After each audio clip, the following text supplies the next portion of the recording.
"Iceberg right ahead." The cry cut through the warm, oily dark of the crow's nest, short and precise. Two men below grabbed the rail and braced.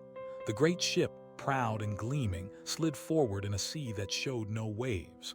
Earlier that evening, the Titanic had seemed invincible. The band played.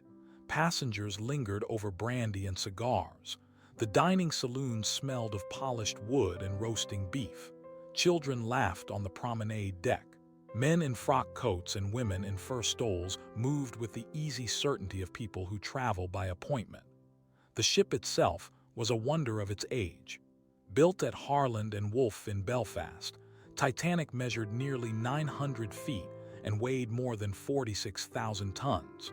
She carried 20 lifeboats, davits ready for 2 more, and a design that boasted watertight compartments intended to prevent disaster.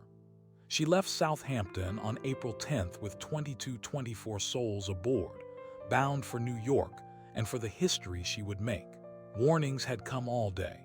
Messages from other steamers warned of drifting ice across the Grand Banks. Wireless operators in the Marconi room tapped and relayed ice reports like urgent but routine weather bulletins. Still, the ship steamed on.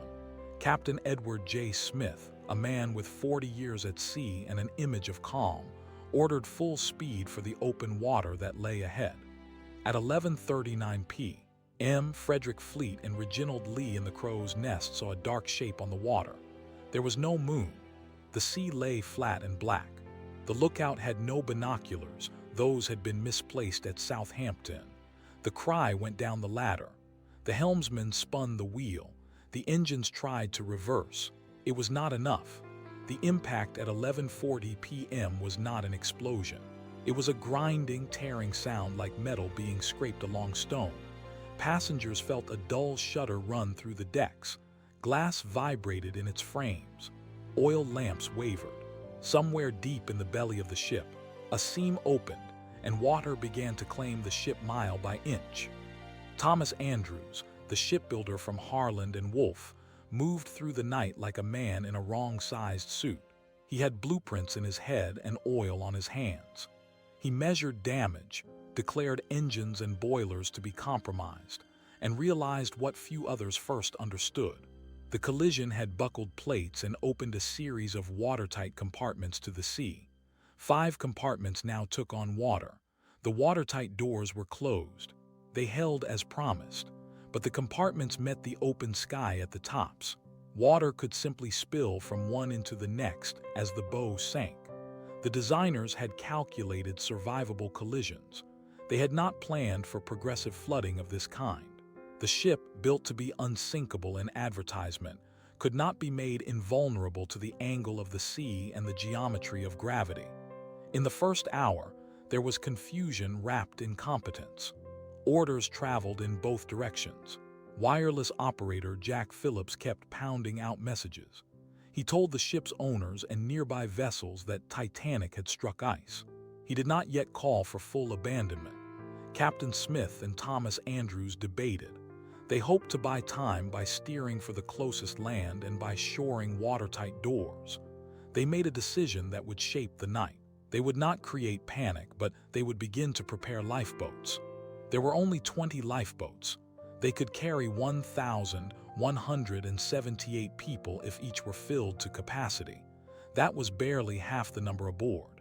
The regulations that governed lifeboat numbers were outdated and lax, based on tonnage rather than human lives. Companies like White Star Line liked to keep decks uncluttered. Beautiful Vistas sold tickets. Lifeboats were an afterthought. This was an industrial and bureaucratic failure as much as a technical flaw. The first lifeboats went down with too few aboard. Officers, unused to crisis, lowered boats half full to avoid the risk of capsizing. Women and children were given priority, a policy enforced unevenly across class lines. Voices rose. A mother clutched her child and refused the idea that she must leave without her husband. A group of steerage passengers were told to wait at lower decks, then watched as stairways closed and gangways were blocked. Class mattered in the queues. First-class cabins were near the boat deck. Steerage travelers were below, each locked gate another obstacle.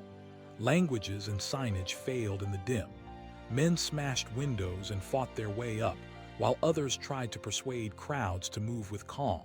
Some sailors found themselves improvising ferrying plans, carrying ropes and life belts, and resolving by muscle what policy had not. On the forward decks, Thomas Andrews walked among passengers like a man with no time for small consolations. He knew how long the ship had before the decks met the sea. He paced, he explained. He apologized in that soft, direct way men like him had.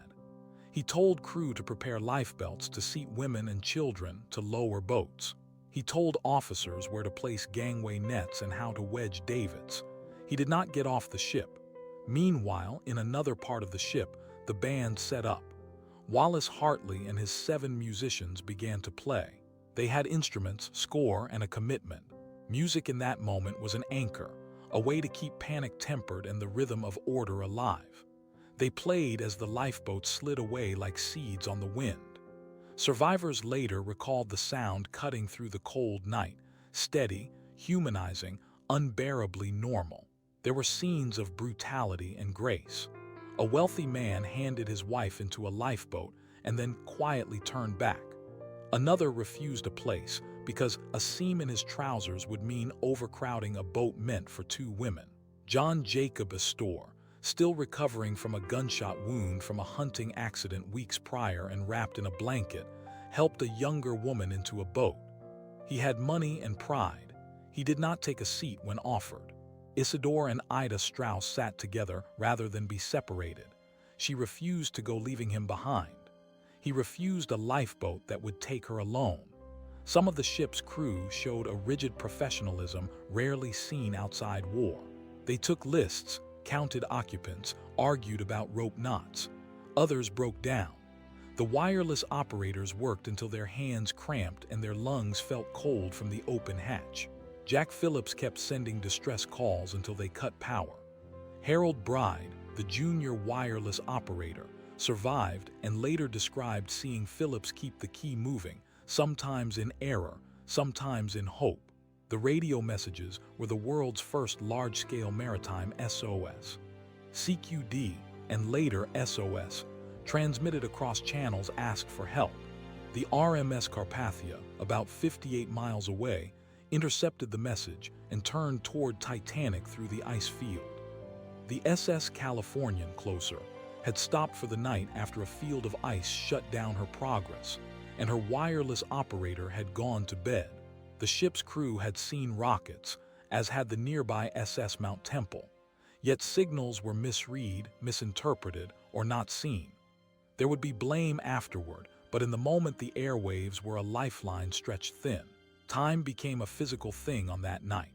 Minutes felt like hours, and then the opposite. People watched water lap at staircases in slow, terrible, steady motion. The bow dipped lower and the stern lifted, exposing propellers that had not been meant to bear witness. The forward funnels smoked and then went quiet. The engine rooms shuttered one by one. The lights stayed on for more than 2 hours, adding an eerie calm. Illuminated corridors, polished balustrades, chairs still tucked under tables, all of it betrayed by the rising salt. At around 1:30 a.m., the band played on. Passengers linked arms. A mother wrapped her child in a blanket and climbed into an open lifeboat, shivering, eyes empty. A steward tried to calm a pack of steerage women, explaining where to go in halting accents. Men formed buckets to bail.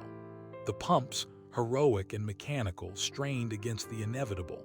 Steam hissed. The boilers died one after another. The sound of water in bulkheads was described later as like a distant waterfall. As the bow flooded and the stern rose, the ship's trim increased, and then she began to break. Not by a single violent wrench, but by the weight shifting and metal suffering from the strain. Witnesses later spoke of a tearing sound, of beams giving way, of the deck bending beneath their feet. The great ship, built in dockyards and tested in pride, began to invert its engineering in slow motion. At 2:20 a.m., Titanic plunged stern first. The air broke into a cold, blue light as the stern rose and then disappeared. Lifeboats, some full and some with only a handful, drifted away into an iceberg-strewn silence. The screams carried between the boats and the sinking bulk. They were the human evidence that the warm rituals of the day had ruptured into raw survival. The sea that night was below freezing. The water robbed heat with a cruel patience. Those cast into the North Atlantic faced death by hypothermia in minutes. Men and workers who had been on the deck grabbed at ropes and splintered wood. Some managed to climb into the water and then into boats. Others floundered and vanished beneath the slow closing lid of the ocean. In the morning, at 4:10 a.m., the RMS Carpathia arrived. Captain Arthur Rostron had driven the ship at full speed through ice and danger, arranging blankets and food as his crew prepared for 705 survivors. He took survivors aboard with urgency and quiet. His ship was a rescue ship. His crew brought what they had: tea, warm clothes, a place to sleep, and the first tabulation of what would remain shattered. 705 survivors, 1517 dead. 20 lifeboats launched, many not full. The numbers would be the blunt account, the freight manifest of sorrow. But the numbers did not name the children, the musicians, the engineers, the wife with a ring in her pocket, the immigrant woman who had come with her rolling trunk. They did not explain why the Californian had not responded, why the ship had been traveling fast through ice, why regulatory complacency had allowed such an imbalance between lifeboats and human lives. Afterward, inquiries in London and Washington dissected the night like surgeons. They looked at actions and words. They called for changes: more lifeboats, wireless watches around the clock, ice patrols in the North Atlantic, improved lifeboat drills. Shipping companies altered plans. International maritime law changed. The tragedy became a hinge on which safety practices rotated. Titanic's sinking was not only a physical event, it became a cautionary ledger of modern industrial hubris and human error. Technically, debate continued for decades. Some blamed rivets that were brittle and cold. Others pointed to the limits of contemporary shipbuilding. Steel at low temperatures can become less resilient. Harland and Wolff used techniques standard for the time. Later Davies and metallurgical studies offered more complex explanations. A combination of structural weaknesses, the angle of impact, and the gash along multiple compartments. None of it removed responsibility. It only deepened understanding. The ship's breakup, once thought myth, was confirmed by submersible expeditions in the 1980s and 1990s. The vessel lay in two major pieces, more than 1,000 feet apart on the ocean floor. Debris fields and artifacts told intimate stories. A pocket watch stopped at a precise time, a child's shoe, a dining cup, a collapsed lifeboat. Each object whispered of the ordinary lives that were interrupted. Human behavior during the sinking resisted simple categorization. Acts of cowardice rubbed against displays of pure courage. Some men took seats in lifeboats while others below deck were still being searched. Some crew members abandoned posts. Some captains of lifeboats returned to look for survivors and found none. There were small mercies. A woman who gave her place to a young nurse. A crew member who tied a child to himself and kicked at the water until help arrived. A dozen men in a lifeboat who rowed until exhaustion, ignoring the cold that numbed their limbs. The memory of the band endures because it gives a human rhythm to the night.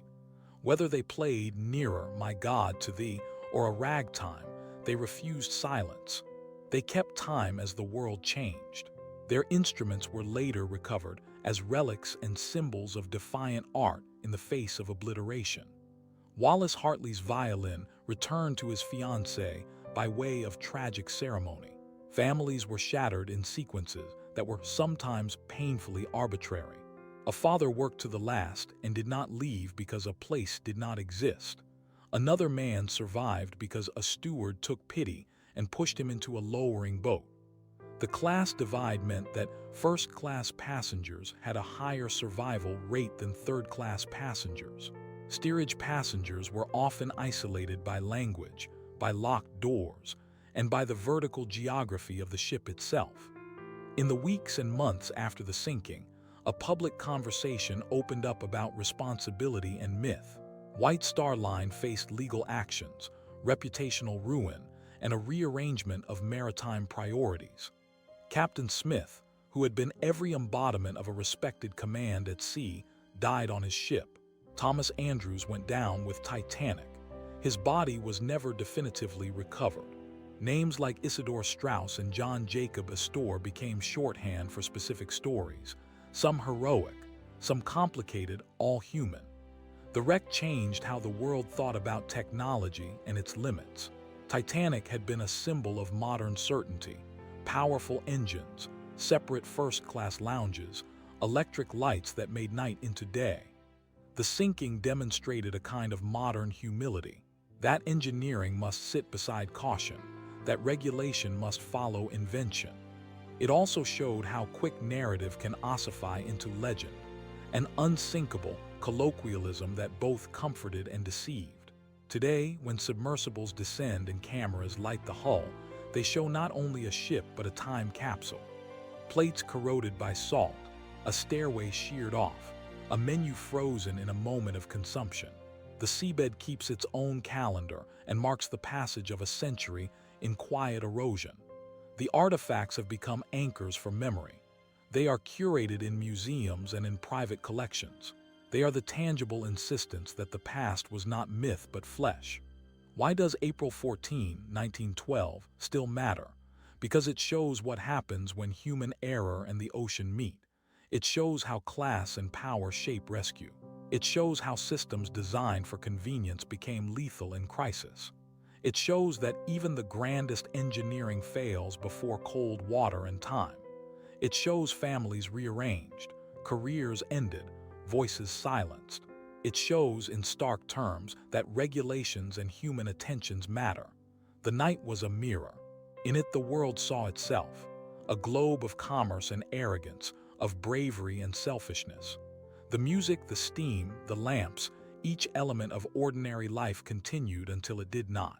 When the bow slid under and the stern gave its last cry, it was as if the ship were making a judgment about what had been trusted to sustain it. Survivors carried the story for the rest of their lives. Some never forgave themselves.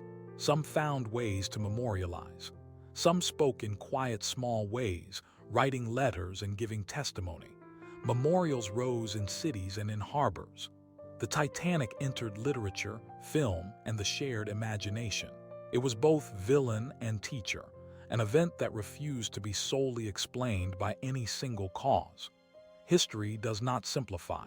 It accumulates detail and then asks for humility. The sinking of Titanic was a cascade of small mistakes and huge consequences, a convergence of engineering, weather, social structure, and human decision. The ship did not go down from a single error. It sank from a Sequence 1 compromised plate, a crow's nest without binoculars, a wireless operator busy with passenger messages, a captain who trusted speed, outdated rules, and a moonless sea. On the surface, it was the sound of metal tearing. Underneath, it was the rearrangement of hundreds of ordinary lives. The ocean took the ship. The survivors took the memory. Nations took the lesson. Regulations were rewritten. Shipping became harder to romanticize. 100 years later, divers shine lights on the hull and find names etched into rust and time. They listen to the sea and measure how long copper and steel can withstand the cold. They bring back objects that demand a story. Those stories ask not only what happened, but why anyone should remember. That night remains a study in choices. People chose to play music and to hold hands. Some chose to obey rules and some chose to break them. Some chose to sacrifice. Some chose to grab at privilege. The sea did not care. If you believe stories like this matter, subscribe to Paradigm. Here, every story shifts perspective. Every truth demands attention.